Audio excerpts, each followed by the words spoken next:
تاسو په لاره کې د اسمار د ولسوالۍ تر څنګ د شلتن ولسوالۍ چې موږ ته مخې ته راغله ښکلې منظرې به تاسو کتلې وي نو موږ د هغې څخه راتېر شو او د اسمار ولسوالۍ مربوط ساحه ده د سیند غاړې ته راغلو تر څو دلته وقفه هم وکړو.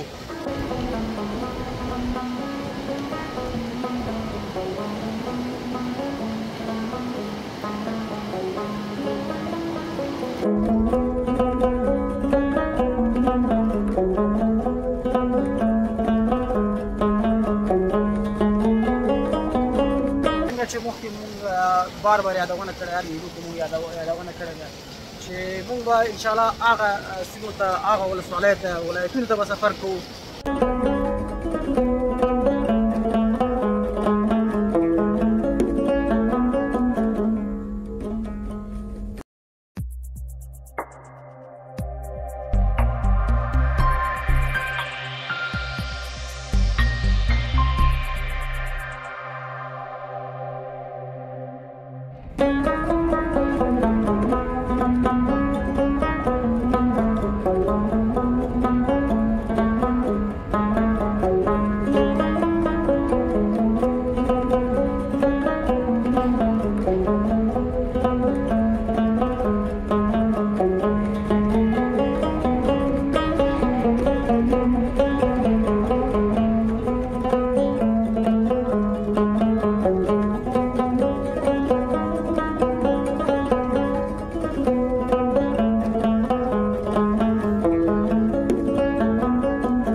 سلامونه او مینه درنو خوږو لیدونکو په دې هیله چې ټول به ښه اوسئ جوړ به اوسئ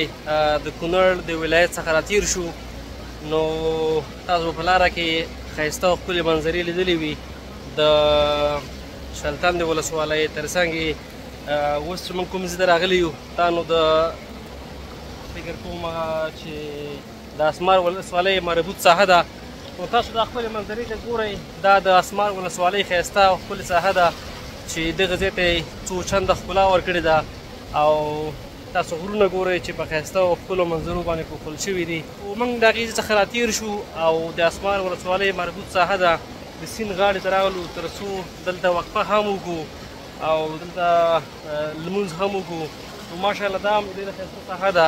تاسو به ګورئ چې په کامره کې معلومیږي تاسو ته او په سیند کې ماشاءالله اوبه ورځ تر بلې په ډېرېدو دي نو دغې ساحې او اوبو بیا بالاخره دغې ځای ته ډېره ښایسته ښکلا ورکړې ده چې ډېری خلک کوم چې مرکز کونړ ته ځي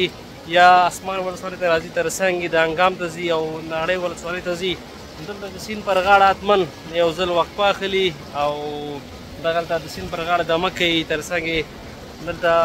خلک لمونځ هم کوي موږ هم وقفه واخیسته مخکې به ځو کومې ښکلاګانې چې راځي په لاره کې د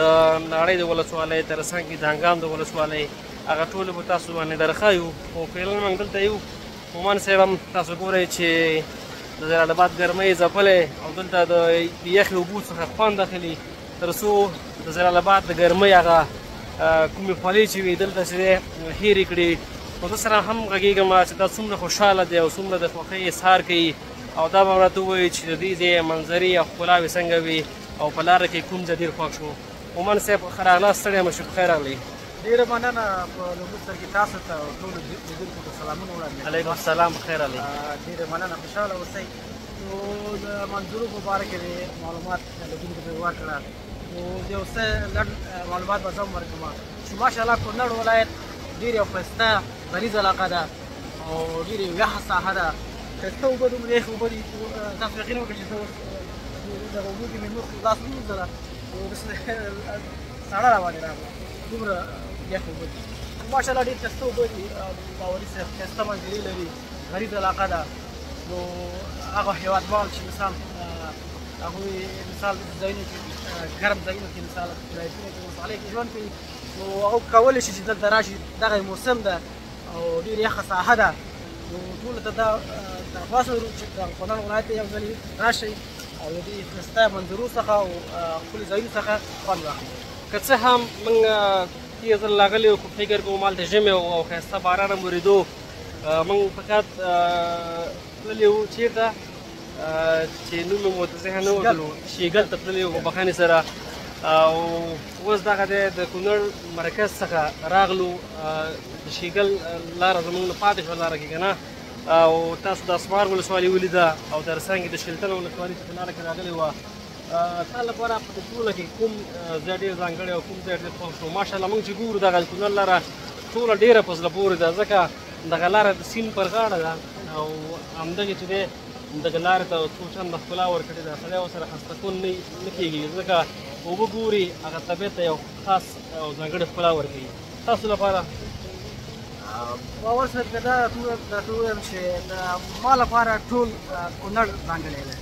ځکه چې ښکلې ساحه ده او ښکلې منظرې لري نو چې ډېر ماته ځانګړی ده هغه شیګل دی شیګل ماشاءالله ډېر ښایسته ساحه ده او غریزه علاقه ده او دلته ډېر ښایسته یخ هوا لري تاسو ګورئ چې دغه د سیند دی که نه سیند څومره یخ اوبه لري نو ما لپاره ټول کونړ ځانګړی دی ډېره مننه مخکې هم ځو مخکې فکر کوم دانګام ولسوالي هم پاتې ده او نړۍ چې وروستۍ ولسوالي ده د کونړ ولایت هغه هم پاتې ده لیدونکو باندې به هغه هم ګورو او هغه مسافرونه چې دم ګړی زموږ دغه خپرونه ګوري هغو به هم د ګران وطن افغانستان د ښکلي ولایت او ولسوالیو څخه د ښکلې منظرو څخه خوند زموږ سره واخلي لکه څرنګه چې مخکې مونږ بار بار یادونه کړې هر ویډیو کې مونږ یادونه کړې ده چې مونږ به انشاءالله هغه سیمو ته هغه ولسوالیو ته ولایتونو ته به سفر کوو چې تر اوسه یو افغانۍ تللی نه وي نو مونږ انشاءالله چې سفرونه به کوو خپل هېوادوالو ته خپل مسافرو ته هغه ځایونه ښیو چې هغوی تر اوسه کتلي نه وي غریز علاقو ته به ځو ښایسته سیمو ته ځو یخ ساحو ته به ځو نو د وطن ښکلاوې به خپل هېوادوالو باندې ګورو لیدونکو راسره اوسئ زه او محمد صاحب دواړه به نیغ په نیغه دغه لاره کې چې کومې منظرې راځي پر تاسو ګورو له موږ سره پاتې شئ